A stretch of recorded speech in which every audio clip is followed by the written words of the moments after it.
Une femme, c'est comme un sachet de thé. Vous ne pouvez pas savoir à quel point elle est forte tant que vous ne l'avez pas mise dans un sachet, dans de l'eau chaude, disait Eleanor Roosevelt, ancienne première dame des États-Unis, lors d'une interview sur la résilience féminine en 1960.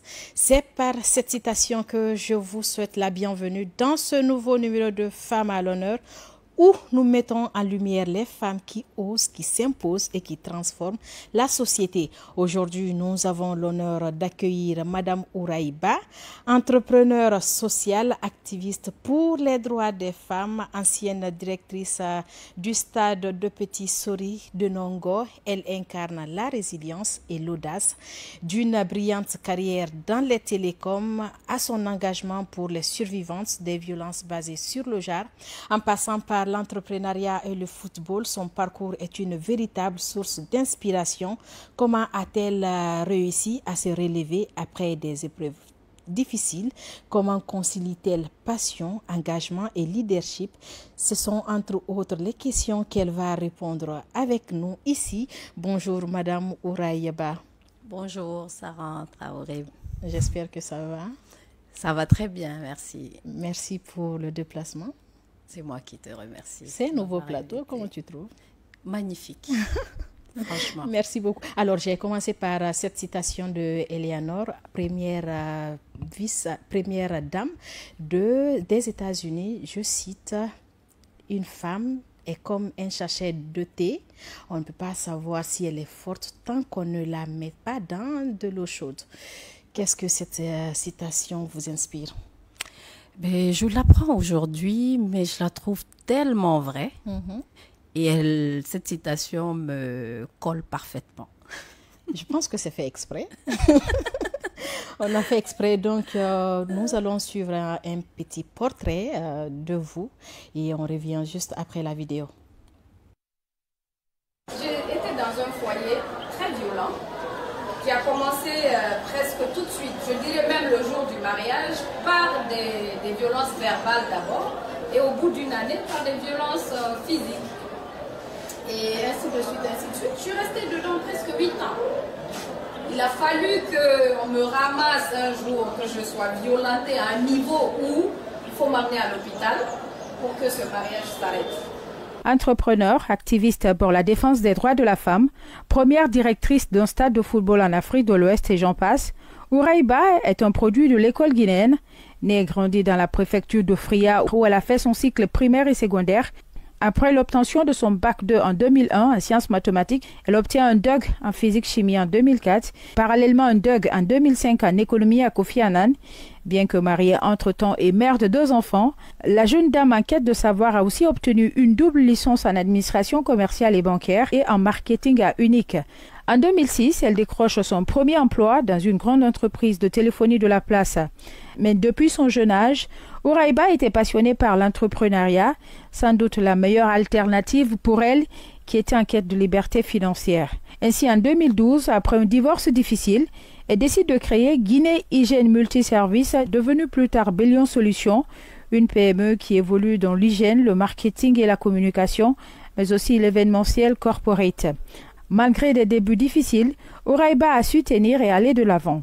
En s'inspirant de sa maman qui était sage-femme et qui venait en aide aux femmes et aux filles dans le besoin à Fria, et étant elle-même victime de violences conjugales, Ouraïba créa en 2014 l'ONG à Mali pour l'émancipation des femmes victimes de violences conjugales et de leur accompagnement dans les différentes procédures. Par ailleurs, Oura est une grande passionnée du ballon et c'est cette passion qui fit d'elle pendant 3 années la première directrice du stade Petit Sori de Nongo. Malgré des débuts difficiles, Ouraïba a su rester résiliente et tirer le meilleur de ce que lui offrait la vie.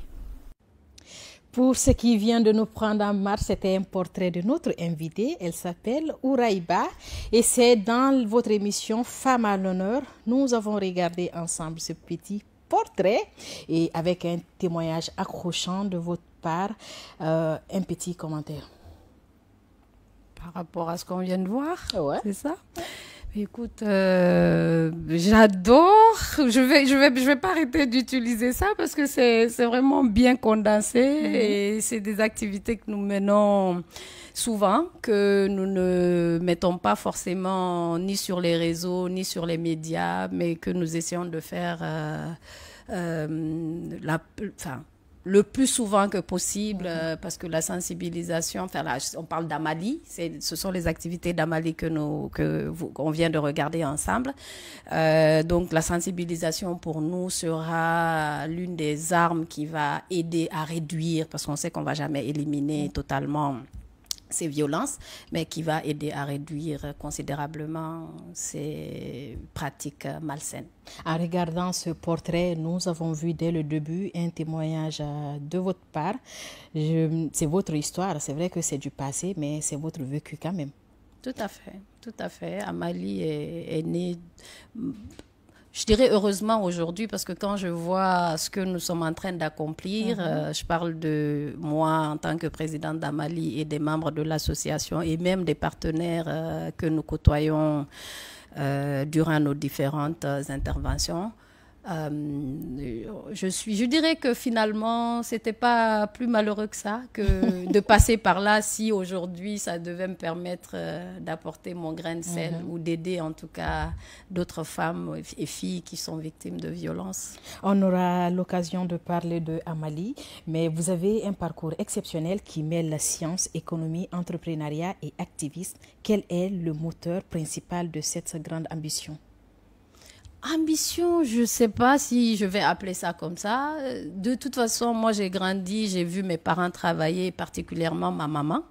Donc sage-femme de profession qui était dans une cité Fria où elle n'était pas nombreuse et où il n'y avait que 2 maternités dans toute la préfecture. Donc imaginez un peu les naissances, il y en avait. Hein.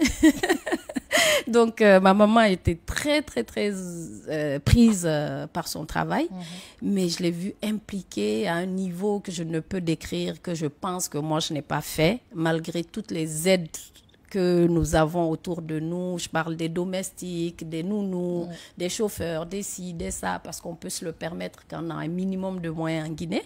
Mais ma maman n'avait pas tout ça, quoi. Mais elle s'est impliquée comme pas possible dans l'éducation de ses enfants. J'ai entendu quand même des hommes dire je n'aimerais pas que ma femme soit une femme occupée. Ça n'engage que. Je trouve ça dommage. Parce qu'on peut concilier les deux, même si c'est pas évident. C'est pas facile, c'est pas évident, c'est vrai. Franchement, parce qu'on est un être humain, on a 24 heures dans une journée et on a besoin de 8 heures de sommeil en général, à quelques exceptions près. Certains n'ont pas besoin d'autant, certains ont même besoin d'un peu plus et on les fait quand même parce que le sommeil n'est pas, comme on dit, ça ne laisse pas son crédit à quelqu'un. Donc on a le reste qu'il faut partager entre les différentes tâches et notamment la vie de couple et en général on se marie, on veut avoir des enfants et c'est une bénédiction de les avoir, il faut s'en occuper. Si nous avons la capacité de gérer les deux, pourquoi pas? Absolument, et c'est possible, franchement c'est possible, c'est faisable, c'est possible.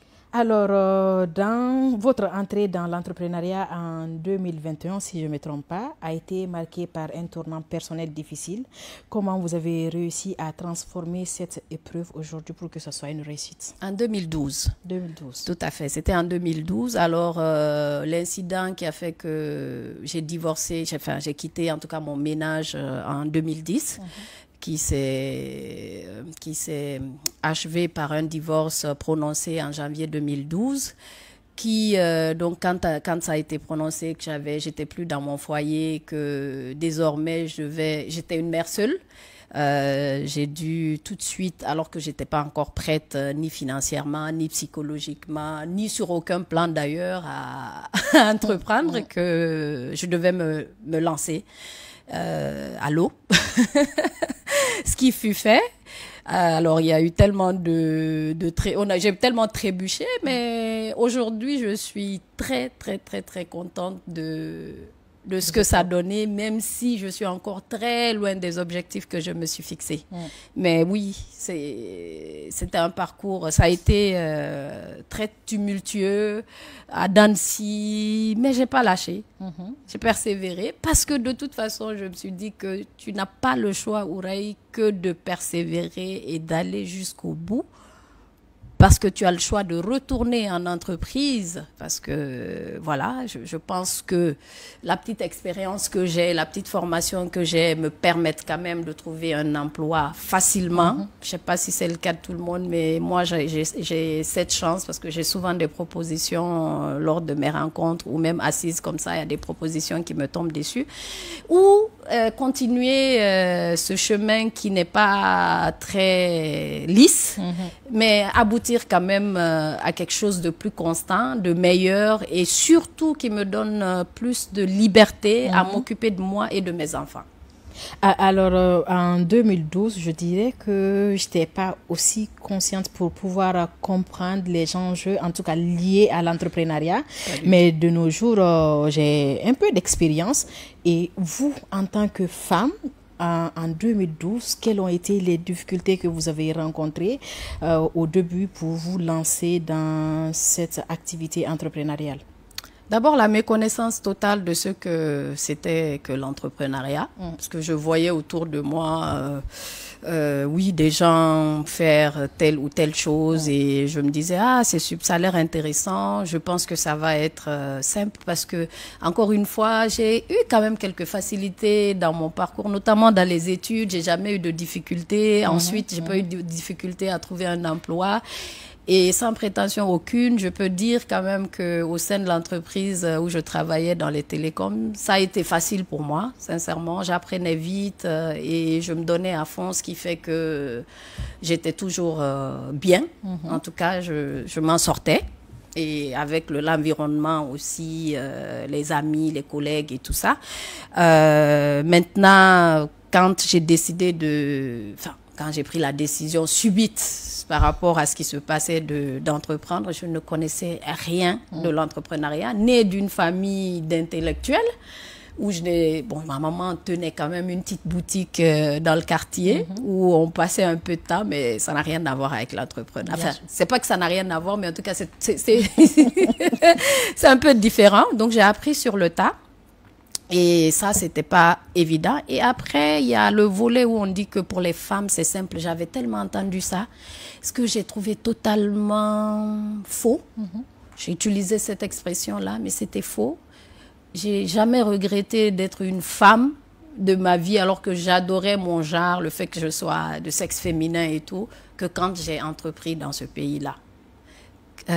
Parce que il y a des endroits, quand tu arrivais, tu sentais tout de suite le fait que, voilà, dans les yeux même, tu lisais que ça va être un échange de services, sinon, on va voir ailleurs, quoi. Si on y est. Donc ça, c'est des choses qui m'ont...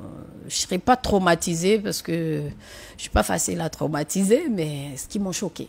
Face à ce genre de situation, on fait quoi? Écoutez, ça dépend. Ça dépend. Vous avez fait quoi? Ce qui est sûr, face à ces situations, je me suis pas laissée intimider, ni manipuler. Parce que dans ma tête, il était question que si je dois faire quoi que ce soit de personnel, de privé, de mon corps, de ma vie, devait être quelque chose que j'ai envie de faire. Parce que j'étais peut-être dans la nécessité, parce qu'il faut travailler, parce qu'il faut gagner son pain, parce qu'il faut avoir des marchés, parce qu'il faut faire ci, il faut faire ça. Mais je me suis toujours dit que je préfère consommer ma bouillie, mon lafidi, ou à la rigueur des spaghettis avec du beurre, avec mes enfants, que de faire certaines choses. Je ne m'estime pas être une sainte, mais en tout cas, j'ai dit que je ferais attention à certaines choses, et c'est ce que j'ai fait. De manière générale, et je remercie le bon Dieu de m'avoir donné cette force et la capacité de toujours pouvoir dire non à ces choses-là et d'aller de l'avant. Bah, merci, merci à Dieu. Vous avez créé donc Amali en réponse à votre propre vécu. Comment Amali aujourd'hui accompagne les femmes qui sont dans des situations de violence basées sur le genre ou quand même qui veulent faire de leur mieux pour s'épanouir ou entreprendre quelque chose? Bon, déjà, entendez par là, enfin, Amali est Amali pour l'émancipation des femmes, comme le slogan le dit. C'est une organisation qui lutte contre toutes les formes de violence faites aux femmes, qui fait la promotion de l'éducation de la fille et qui œuvre pour l'autonomisation de la femme. Donc, ces choses vont de pair et de soi, ce qui fait que aujourd'hui, enfin, Amali a pour ligne directrice de faire une prise en charge holistique. Entendez par là les 4 volets d'accompagnement, d'accompagnement qui existent pour aider une femme qui a subi des violences à se relever. Donc il y a la prise en charge médicale, parce que souvent il y a des traumatismes physiques ou en tout cas, voilà. Donc il faut les accompagner sur le plan médical, sur le plan juridique, parce que s'il faut réparer ou en tout cas aider la personne à ce qu'elle soit rétablie dans ses droits, il faut entamer une procédure. Donc il y a un accompagnement juridique qui se fait, il y a un accompagnement comment on appelle ça, la réinsertion socio-économique, voilà, socio-professionnelle. Donc souvent on essaye aussi de leur trouver soit des formations ou des placements, dépendamment du niveau d'éducation de la personne. Mais il y a surtout le volet psychologique qui est très, très négligé dans nos sociétés, même si aujourd'hui, en 2025, on ne peut pas dire que c'est aussi méconnu que ça l'était à la création d'Amali ou même il y a de cela 5 ans. Aujourd'hui, on entend beaucoup parler du volet psychologique et nous, c'est là que nous avons mis l'accent. Parce que moi, pour être passée par là, je vais toujours prendre l'exemple pour moi. C'est pas les coups qui m'ont détruit, mais c'était l'aspect psychologique. C'est ça que j'ai eu du mal à... Même si j'ai gardé des hématomes sur mon corps de 2010 à 2014, j'avais encore des hématomes qui étaient visibles. Mais ça ne me dérangeait pas, j'en rigolais même. Mais quand mes crises d'anxiété, l'aspect psychologique revenaient, les traumatismes psychologiques, les souvenirs malheureux, ça c'était difficile. Donc, c'est là que nous avons mis l'accent et au sein de Amali, nous avons des partenaires et des membres spécialistes, notamment Dr Dambélé Aminata, Madame Mariama Diallo Kaloko, il y a d'autres psychologues et psychiatres. Malheureusement, en Guinée, on a peu de spécialistes. Mais on fait avec les moyens du bord. Moi, je fais du partage d'expérience. Certaines ont juste besoin de voir que... Parce que certaines pensent que moi, je ne suis pas passée par là. Celles qui me rencontrent actuellement, quand je leur montre mes photos ou je leur parle de ce par quoi je suis passée, elles disent non, c'est pas possible. C'est pas possible. On ne peut pas être passé par ça. Moi, je suis sûre que jamais je ne vais me relever. Donc ça, c'est l'aspect psychologique sur lequel nous travaillons. Des fois, il suffit d'échanger avec moi pour que le lendemain, la personne regagne un peu de sourire et commence à se dire oui, c'est possible. Et après, on a les différents spécialistes que je viens de citer qui interviennent dépendamment de l'âge, du degré, du cas, ainsi de suite. Et c'est là la prise en charge psychologique. C'est là que nous aidons, je pense, beaucoup. Et d'ailleurs, notre ONG est devenue ou devient de plus en plus reconnue sur le volet psychologique par rapport aux différentes actions que nous menons dans ce sens-là. Mais sinon, on fait une prise en charge holistique. Je pense que vous faites partie des personnes les mieux placées, en tout cas, pour les femmes d'être sûres et puis d'avoir confiance pour dénoncer peut-être les maux dont elles souffrent, parce que vous avez déjà vécu ça. Lors de peut-être vos panels ou conférences, vous revenez sur l'histoire. Nous aussi, on veut un peu comprendre comment vous avez eu la force de quitter dans ce foyer. Ah ben, j'ai pas eu le choix, hein. Les violences ont commencé en 2005, les violences physiques ont commencé en 2005. Je me suis mariée en 2003. Donc en 2005, quand j'étais enceinte à terme de mon deuxième enfant, un accouchement qui a d'ailleurs failli m'être fatal. Pour ceux qui me connaissent, j'ai fait des jours de coma. Alors c'est lié aux violences que j'ai subies quelques jours avant, c'est pas. En tout cas, j'ai été victime d'hémorragie. Enfin, j'ai eu une hémorragie qui a failli m'être fatale et j'ai même été évacuée pour essayer de régler ce problème-là. Pardon, hein, je vais couper un peu. Donc, rappelle-moi un peu la question. Donc, c'était de parler un peu de... Comment tu as fait pour Voilà. sortir? Et malgré ça, je suis quand même restée dans ce foyer. Moi qui avais toujours été, on m'appelait même un garçon manqué, qui a toujours eu du caractère, qui avait dit, parce que je voyais quand même des voisins à nous, la cité, vous savez, dès que quelque chose se passe chez le voisin, tu entends jusque dans ta chambre. On avait des voisins qui se battaient et tout, des hommes qui tabassaient surtout leurs femmes. Moi, je disais, mais le premier qui va oser, quoi.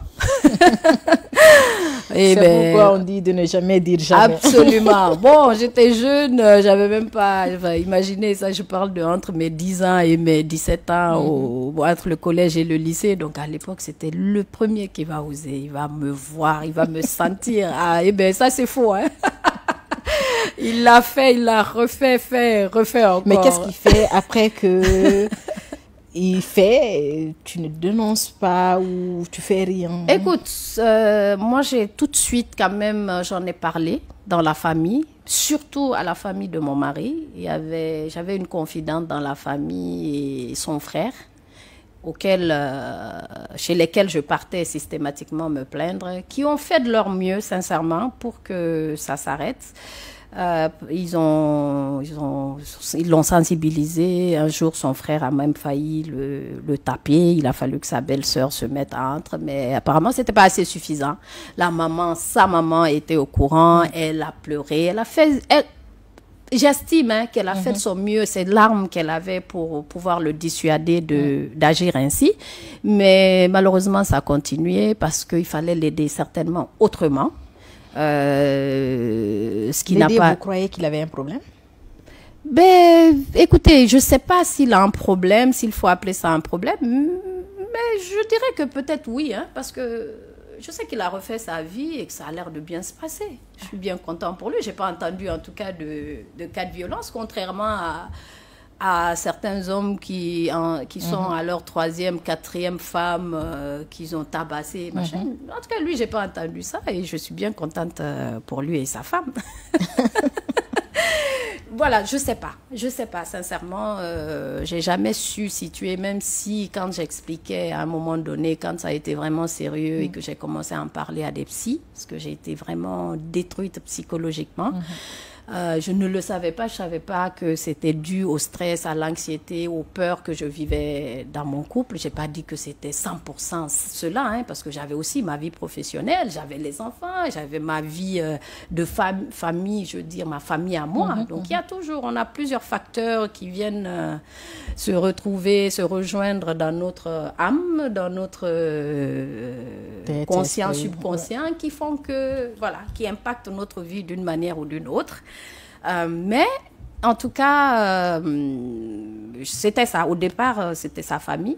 Mon recours, c'était la famille. Ensuite, il y a eu la mienne. Et parce que cette fois-ci, c'était vraiment sérieux. Ça s'est passé dehors. Donc, la violence, quoi. C'est passé dehors. Ben, je suis venue, j'ai ramassé mes enfants. Je suis partie chez mes parents. Chez ma sœur, notamment, parce que mes parents étaient à Fria. Et après, il y a eu, cette fois-ci, une sorte de comment je vais appeler ça, de veto, quoi, que mes parents ont posé en disant que, parce qu'ils sont revenus me chercher, comme vous savez, hein, comme ça se passe dans nos Je ne sais pas si c'est la général. chance que vous avez, parce qu'il y a de ces femmes qui ont envie de quitter, mais elles ne savent pas où aller et comment faire. Surtout, nous connaissons souvent nos parents ici. Elles ont du mal à se dire, bah, quand je quitte chez mon mari, je vais venir ici. Et non nulle part où partir, ça fait qu'elle reste. Tout à fait, tout à fait. Mais d'ailleurs, moi, je remercie encore une fois mes parents et le bon Dieu et mes parents d'avoir eu ce type de famille qui m'a quand même toujours ouvert sa porte. On m'a jamais dit tu es folle, tu vas retourner dans jamais, tu vas mourir là-bas. Non, non, non, non, non, non. Il n'y a jamais eu ça, même si à un moment donné, j'ai senti quand même une sorte de... Ça reste nos parents intellectuels ou pas, ils ont leur mentalité, ils ont eu un peu de pression de part et d'autre.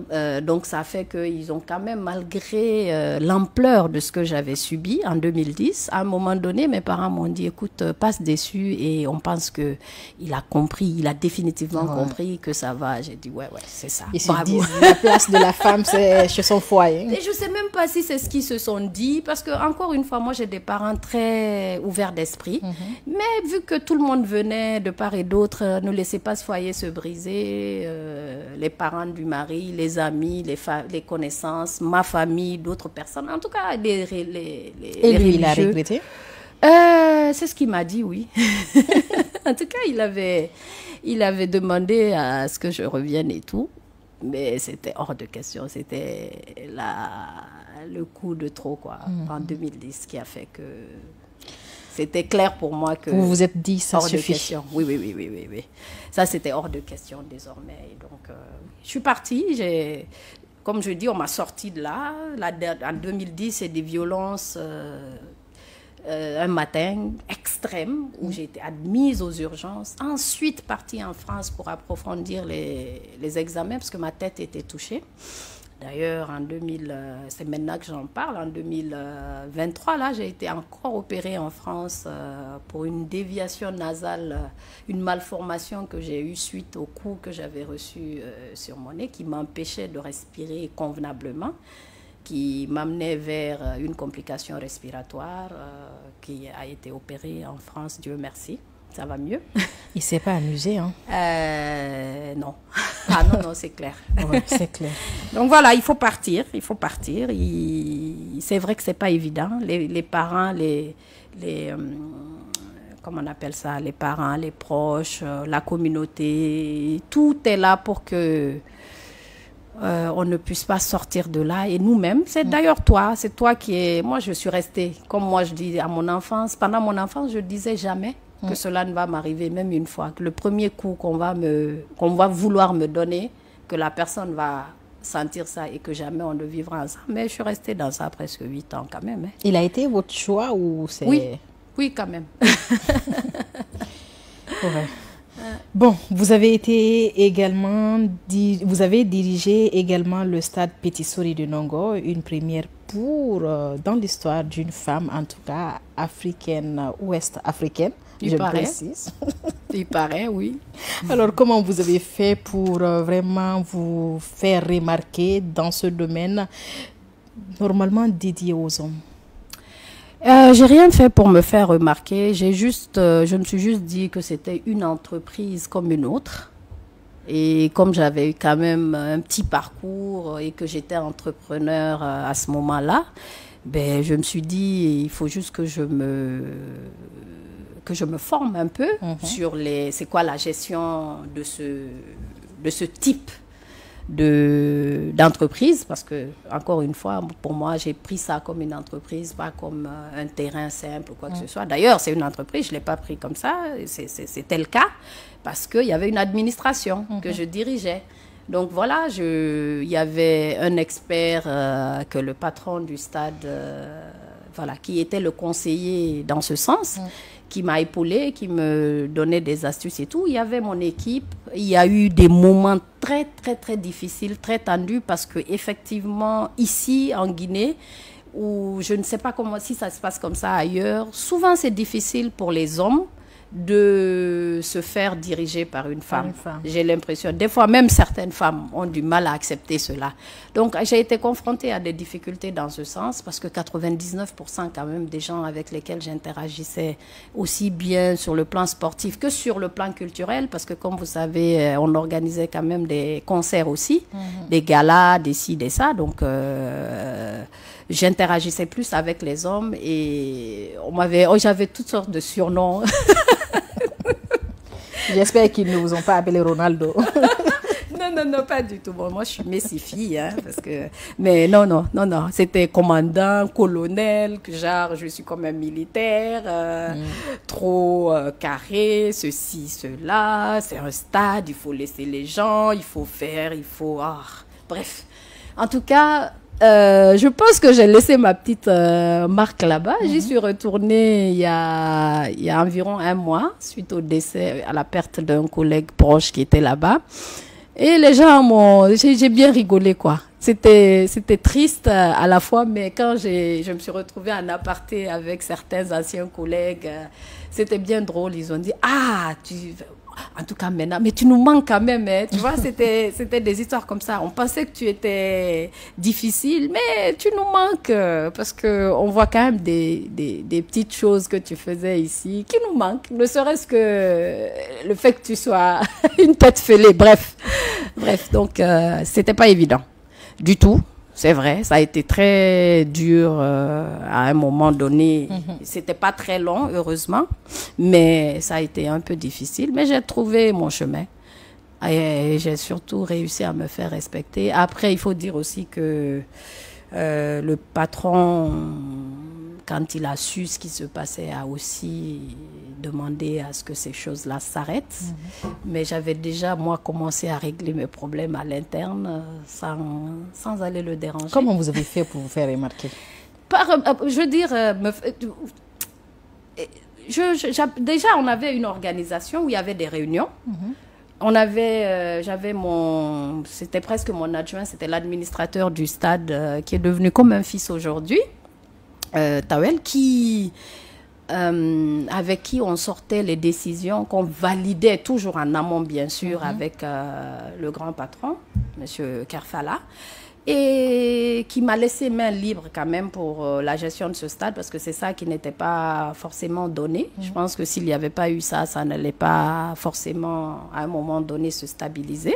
Et donc, à l'issue de ça, on sortait des décisions qu'on faisait appliquer quand même, parce que moi, j'avais aucun problème à faire appliquer une décision, que si tu refusais, je te disais, ici, c'est pas ton salon, c'est pas le mien, c'est pas pour ton père, c'est pas pour le mien. Donc, c'est soit tu acceptes nos conditions ou... tu te voilà. Vous pouvez aller ailleurs, il y a d'autres stades. Alors, quelle a été l'épreuve la plus difficile que vous avez traversée dans votre carrière? Comme je vous ai dit, ce qui, moi, ce que je trouve difficile souvent, c'est le fait qu'il y a un certain type de regard sur toi. Que tu arrives dans certains endroits, que des femmes, des fois, te traitent mal, ou que tu sentes une hostilité qui ne dit pas son nom, pour une raison X. Tu ignores totalement le pourquoi, ou que tu arrives devant des responsables hommes, ou en tout cas des gens qui sont dans le circuit par lequel tu dois passer, qui te montrent clairement, de par leur attitude, qu'il y aura échange de services. Et vous savez, je vais quand même pas rentrer dans les détails, mais tu sais de quoi je parle, que tu vas devoir passer dans la casserole. Oui, il y a eu ça, et même ça continue un peu, même si les gens, je ne sais pas si c'est parce que maintenant j'ai l'air vieille, sont en train d'être modérés dans leur attitude, parce qu'il y a des endroits où tu venais dans un bureau en ressortant bel mec, il vient mettre sa main sur ton épaule. C'est sa première fois de te voir, ou il passe sa main sur ta taille. Ou des fois même ça glisse un peu. Mais moi j'ai pas de problème. C'est à Mali, c'est pas bien de violenter, mais j'ai pas de mal à donner un coup pour te montrer mon mécontentement et surtout à ne plus revenir. Je pense que c'est important. Toutes les femmes doivent faire ce genre d'astuce, parce que quand même, je ne sais pas si c'est l'étiquette ou bien si c'est vraiment normal, mais dès qu'on voit une femme à la tête quelque part, on se dit forcément qu'elle est passée par ces actions pour être là où elle est. Tout à fait. Moi, je peux confirmer ça, parce que j'ai entendu des choses quand je suis arrivée justement au stade, parce que depuis 2012, je suis à mon propre compte. Je suis un peu, pas maladive, mais justement face aux différentes opérations que j'ai eues, j'avais un petit problème au niveau de mes muscles. au niveau de, je ne sais pas c'est quelle partie ça, c'est au niveau du ventre, quoi, du côté gauche, parce que j'ai été opérée, réopérée 5 fois. Donc je ne sentais pas, il fallait faire une autre intervention. Donc j'ai été à Tunis pour faire ça, parce que Paris, ça allait me coûter beaucoup plus cher. Ou même Dakar, c'était quasi, ou le Maroc, c'était un peu plus cher que la Tunisie. Donc j'ai été faire cette intervention et bien à mon retour, j'ai entendu tellement de choses. Il paraît que j'avais été pour avorter. La Guinée est jusqu'à là-bas pour... Oui. Et que de toute façon, on sait comment je me suis retrouvée là. Mais bon, ça n'a pas duré pour que les uns et les autres se disent, même si c'est comme ça qu'elle est arrivée ici, elle a quand même de la compétence. Ça, je le dis sans aucune prétention parce que j'ai fait de mon mieux, j'ai fait mon travail convenablement. Je ne suis pas parfaite, mais avec mon équipe, on a essayé de faire un travail propre. Voilà. Alors, l'émission s'appelle Femmes à l'honneur. On va essayer de faire une étude comparative entre le soutien des hommes dans le parcours d'une femme et le soutien des femmes dans le parcours d'une femme. Comment ces deux genres se comportent? J'aurais du mal à vraiment, je sais pas moi, être claire, précise sur les deux types d'accompagnement qu'on peut avoir, parce que aussi bien chez les femmes que chez les hommes, moi j'ai eu des blocages. Aussi bien chez les femmes que chez les hommes, j'ai eu des ouvertures. Voilà. Donc, ça va être, moi, dans mon cas, un peu difficile. Mais il y a quand même un constat. Nous, les femmes, on peut être très, très, très néfastes pour d'autres femmes. Ça, c'est un constat certain. Je pense, j'ai entendu tellement de femmes parler de ça. Moi, je l'ai vécu, je continue à le vivre. Mais ça ne veut pas dire que c'est seulement les femmes qui sont... Il y a des hommes qui, encore une fois, des fois, quand ils sentent que vous ne pouvez pas vous revoir le soir, il ne faut pas revenir là, quoi. Dommage. Alors, nous avons une surprise pour vous. Le soutien d'une femme, quand même, de votre entourage. On va regarder juste ce témoignage. Donc, je suis Mariama Kaloko, je suis thérapeute et j'ai ouvert mon cabinet de psychothérapie récemment en Guinée. Donc aujourd'hui, c'est un immense honneur pour moi de pouvoir parler de quelqu'un que je considère comme ma sœur, Ouraiba. Ouraï, je l'ai découverte il y a 3 ans et tout de suite, elle m'a adoptée, tout de suite, elle m'a montré en fait à quel point elle est humaine, elle est généreuse. Et elle met en avant en fait ses consoeurs. Donc moi, elle m'a invitée lors d'un événement qu'elle a eu à réaliser ici sur le traumatisme vicarien. Et c'était une première expérience pour moi parce qu'en rentrant en Guinée, j'avais peur de me lancer dans la thérapie malgré que j'avais fait ma formation.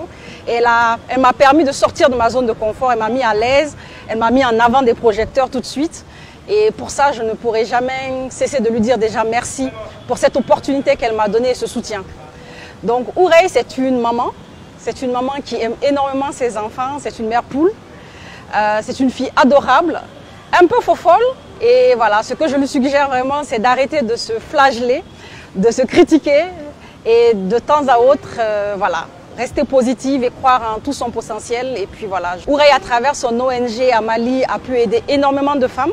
Parce qu'elle a réussi à faire quelque chose que très rarement on fait, c'est briser le silence et c'est surtout mettre en place une structure qui aujourd'hui peut accompagner d'autres personnes qui ont vécu ce qu'elle a vécu. Elle s'est surtout relevée, donc c'est un modèle en fait de résilience également. Moi, je ressens de la reconnaissance, une grande amitié, parce que récemment elle s'est mariée à un ami à moi, un ami d'enfance.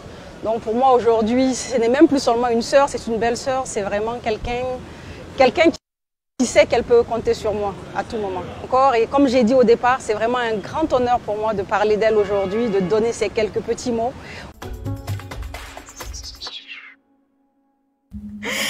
Alors, c'est votre copine, hein? Sœur aujourd'hui, je dirais. Pourtant, elle est vraiment... Notre rencontre est récente. Malgré que nos parents se connaissaient, qu'on vient toutes de Fria, mais comme elle n'a pas fait ses études à Fria, qu'elle venait juste voir son père et tout, mais passait beaucoup de temps là, malheureusement, on ne s'est jamais connus là-bas. Mais la vie a fait qu'aujourd'hui, on s'est retrouvés à travers sa tante, qui est une grande amie à moi, une grande sœur, grande amie, et comme elle l'a dit, hein, entre-temps, on est devenus des sœurs. Et Dieu faisant les choses, je me suis remariée il y a 1 mois, après 15 ans de divorce, à son meilleur ami, son ami d'enfance. Donc, je suis désormais sa sœur, sa belle-sœur, son amie, sa collègue, sa collaboratrice, et voilà. Alors, elle a donné comme conseil... d'arrêter de vous critiquer. Est-ce qu'il arrive des moments où vous doutez de vous? Avant, c'était le cas, mais depuis que je l'ai rencontrée, elle, pas forcément, mais j'aime bien, tu sais, moi, j'aime bien me moquer des fois. Je suis très, j'aime rigoler. Donc, quand je me moque de quelqu'un, je vais toujours dire, on dirait moi. Dès que je dis quelque chose de négatif sur quelqu'un ou sur une situation, je vais dire, on dirait moi. Ou bien, comme si c'était moi. Donc, elle n'aime pas du tout ça. Elle me dit, mais arrête, est-ce que tu sais ce que tu vaux? Est-ce que tu sais?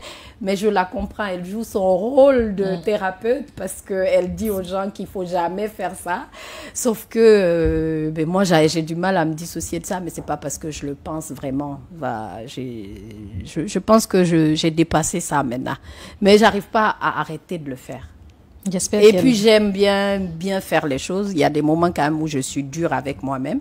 Je trouve toujours des petites failles dans ce que je fais. Et là, oui, je suis dure avec moi-même. Et je dis non, j'ai pas aimé, j'ai pas apprécié. Franchement, j'aurais pu. Elle dit mais arrête quoi. Voilà. Donc, j'espère que cette réponse va la rassurer.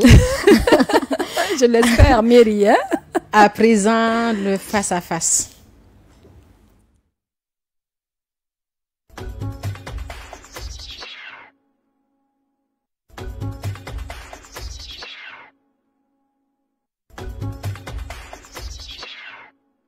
Le bout de papier ici, c'est entre autres des questions. Vous allez piocher 4 questions, mais dès que vous prenez une question, vous lisez et puis vous répondez sans réfléchir. Ok? Attends, Naki. Bon, je commence par celle qui est là.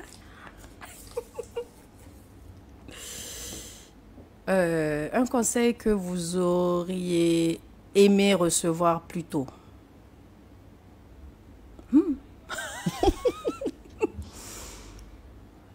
Ben, que la vie n'est pas un long fleuve tranquille. Hein? On continue.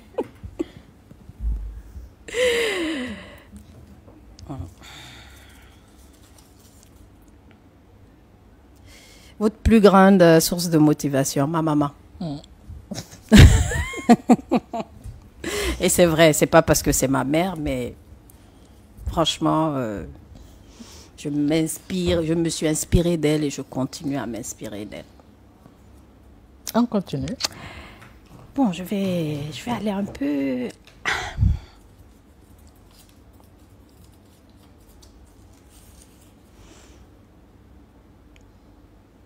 Une citation qui vous motive au quotidien. Ah ben, je ne sais pas si c'est... Comment je vais formuler ça, mais c'est la positivité, en tout cas. Comment dire ça en citation? La positivité... Ne jamais abandonner. Ne jamais abandonner. Ouais, être souriant. Enfin, je ne sais pas. Quelle citation? Ça ne me vient pas comme ça. Bah, vas-y, on continue.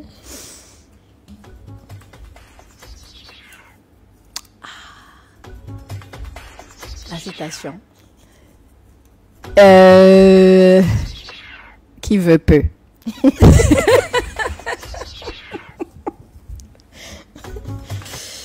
Une phrase qui vous définit. Ouh, en plus, j'y pensais quand je venais ici. Je me suis dit, il se peut qu'on me pose ça. Une phrase. Ouh, phrase, je sais pas, mais un mot authentique. Okay. L'authenticité. On va revenir, on va faire un petit commentaire sur la troisième question.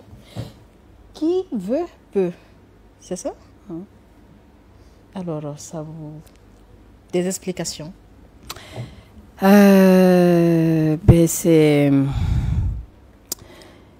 Pour moi, c'est pas qu'il suffit de vouloir. C'est pas qu'il suffit de vouloir, parce que j'aime pas banaliser ou dire que c'est simple. Rien n'est simple. Mais si c'était simple, est-ce qu'on aurait eu... On aurait dû étudier. Est-ce qu'on aurait dû... J'allais juste m'asseoir dans le salon de mon papa. Franchement. Hein? Voilà. Donc, pour moi, il faut vouloir aller de l'avant. Il faut vouloir des choses intéressantes, importantes, valorisantes, tout ce qu'il y a de positif, et se donner les moyens d'y arriver. Et on finit toujours par les accomplir. Toujours. C'est comme quand on dit il est bien de rêver, mais c'est vraiment important de se réveiller pour pouvoir réaliser ce rêve. Exactement.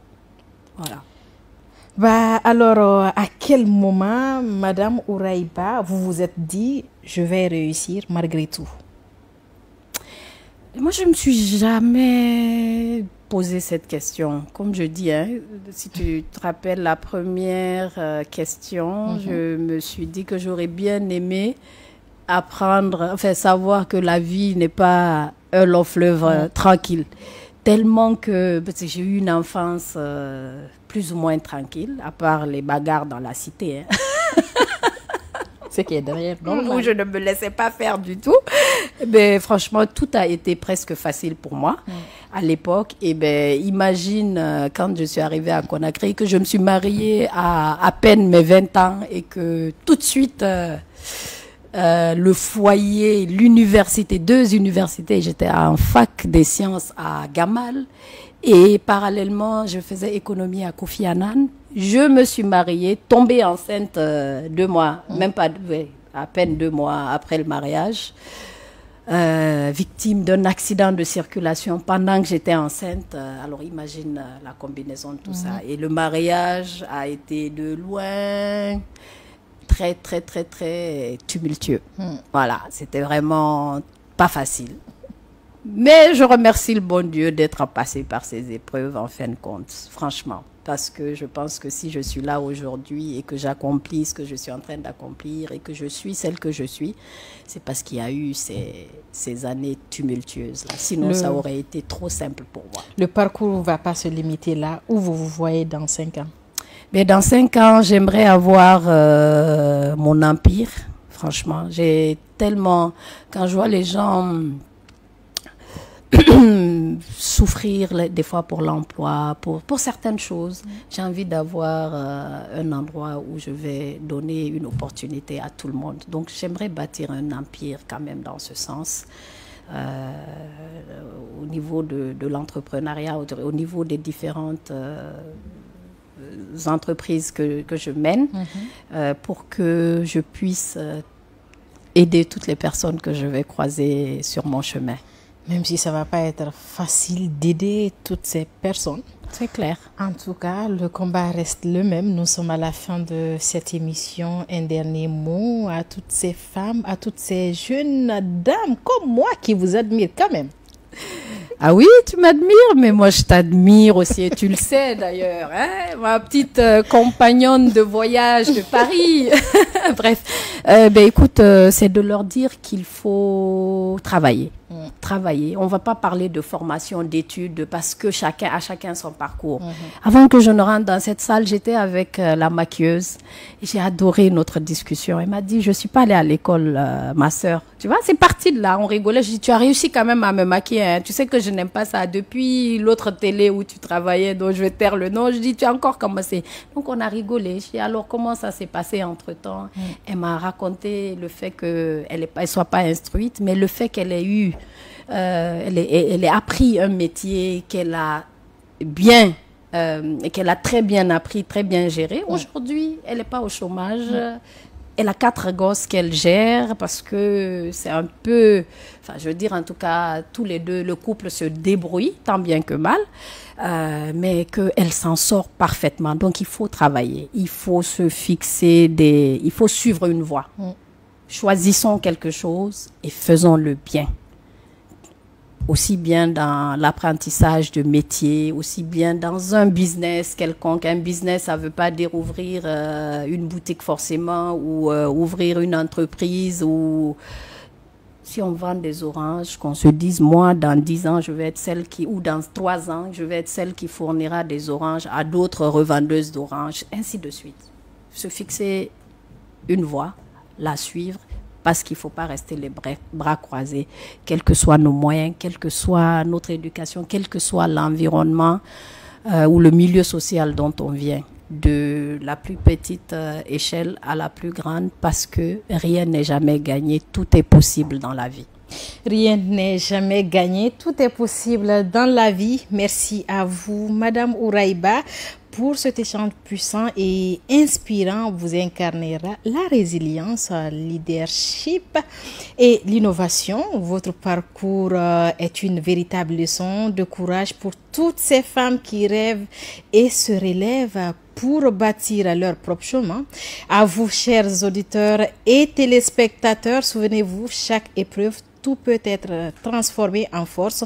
Chaque rêve peut devenir réalité. L'important, c'est d'oser. On se retrouve très bientôt pour un nouveau numéro de Femmes à l'honneur où nous continuons à célébrer les femmes qui impactent positivement leur communauté. La Guinée, l'Afrique, restez inspirés et à très vite.